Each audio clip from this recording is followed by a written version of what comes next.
નોકરની ઈમાનદારી. એક ગામ હતું. તે ગામમાં રામુ નામનો છોકરો રહેતો હતો. તે ખૂબ જ ગરીબ હતો, પણ ભણવામાં ખૂબ હોશિયાર પણ હતો. પણ એકવાર એવો સમય આવ્યો કે તેના પિતાજીની અચાનક મૃત્યુ પામ્યા. રામુ ઘરમાં સૌથી મોટો હતો, એટલે ઘરની બધી જવાબદારી રામુ પર આવી પડી. એટલે ઘર ચલાવવા માટે રામુને ભણવાનું છોડીને નોકરી કરવાની ફરજ પડી. તે નોકરી કરવા પોતાના ગામથી દૂર એક શહેરમાં ગયો.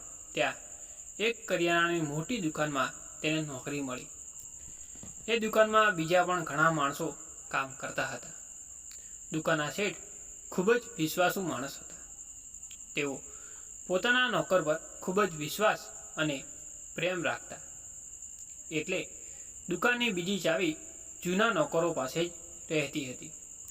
પણ ધીમે ધીમે રામુને જાણવા મળ્યું કે દુકાનના કેટલાક નોકરો શેઠને દગો દેતા હતા. દુકાનમાંથી વસ્તુઓની ચોરી કરતા હતા.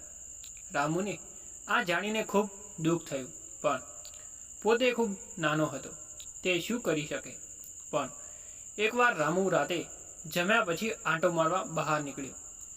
જે દુકાનમાં એ નોકરી કરતો હતો તે બાજુ તો તેણે જોયું કે રાત ખૂબ જ થઈ ગઈ હતી, પણ દુકાનનું શટર ખુલ્લું હતું અને તેની અંદર લાઇટ ચાલુ હતી.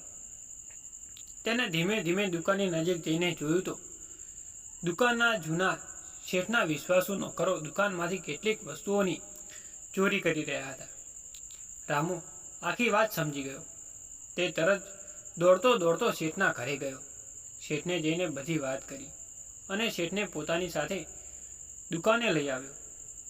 અચાનક શેઠને આવેલા જોઈને જૂના નોકરો જે ચોરી કરતા હતા તે ગભરાઈ જ ગયા, કેમ કે તેમની ચોરી પકડાઈ ગઈ હતી. પછી શેઠે જૂના નોકરોને ખૂબ ઠપકો આપ્યો અને પોલીસ બોલાવીને તેમણે જેલમાં મોકલી દીધા.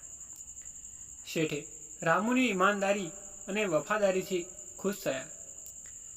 તેમણે દુકાનની બધી જવાબદારી હવે રામુને આપી દીધી.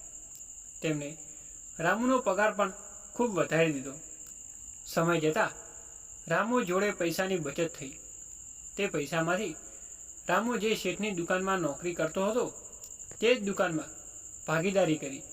સમય જતાં રામુ બધા પૈસા કમાયો અને પોતાની આગવી દુકાન કરી મોટો શેઠ બની ગયો.